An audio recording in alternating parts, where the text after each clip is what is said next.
How's it going, everybody? Welcome to a brand new episode of Crypto Clout. I am your host, FaZe Crypto, and today I would like to talk more in depth about blockchain. And of course, I have a very interesting video that we're going to be watching here to start things off, which of course is she does a very interesting point here about computing power, and of course she talks about blockchain and the scalability of blockchain, and of course it's very interesting to see, and of course referring to Bitcoin as an early model of crypto in cryptography, and of course looking at the options, which of course are the very multiple, especially with what we've been seeing in alignment with various different current events that need not to be mentioned. However, it is very interesting to look at something like Holochain, thinking beyond blockchain, which I think is important, because when we actually see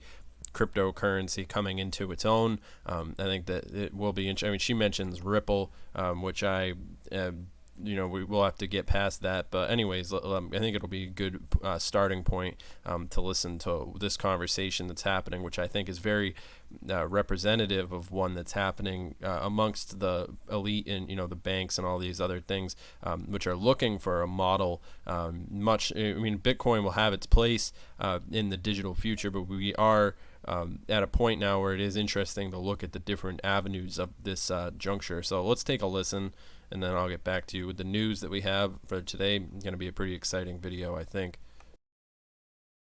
And all these computers, it already takes as much computing power to do one transaction or it takes as much electricity as a household uses in a day.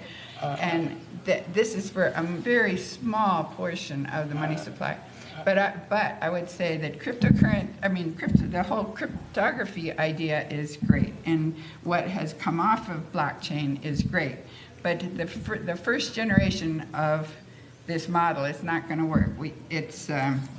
The banks themselves are not looking at blockchain. Well, Satoshi Nakamoto never used the term blockchain, so it's not really clear what a blockchain is. But they looked at blockchain at first, meaning a distributed ledger that was global, and they decided that it was too slow. And so now what they're using is something they're using Ripple, which is a series of blockchains or a series of ledgers, which is what banks do anyway. They clear ledgers within their own bank, and then at the next level they clear them at the level of the Federal Reserve, and at the next level they clear them through the SWIFT system. So this cryptography that they're looking at and using and liking is very efficient. It's good for everybody. It's cheaper. You don't have to have all these middlemen. But it is not literally a universal distributed ledger, which actually... Definitely an interesting case when we think in the context of Holochain.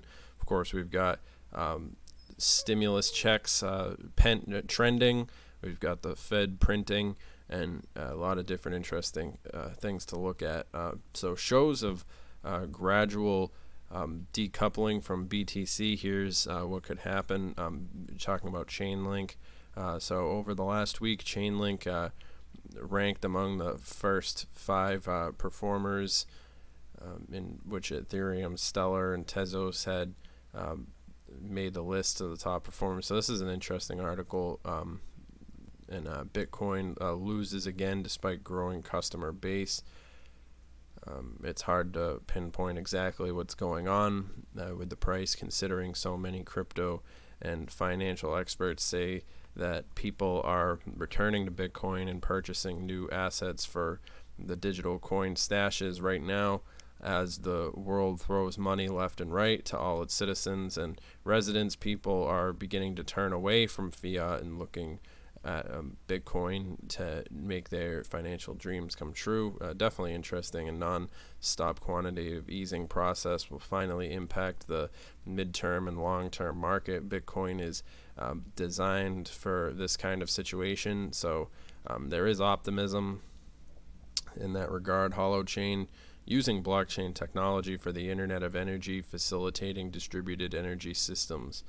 Holochain has been projected and perceived as a framework of value creation. Developers have spoken about the challenges they have endured and the wisdom they have gained in the process of building and testing the holo fuel. The quarantine has not prevented the Holochain community from moving forward ahead in what they are venturing to do. The Holochain community are arranging online meetup to connect with each other. Holochain is regularly updating their community, thus sustaining their ecosystem and decentralized apps with distributed user-controlled storage. So it will be interesting just to see how these things flesh out. Definitely, Bitcoin currently pricing in at 6,793. Still not gone forever. But all that being said, I hope you guys have enjoyed this video. Make sure that you comment down below letting us know what you think. Hope you guys have enjoyed, and I'll see you guys in the next one. Have a good one.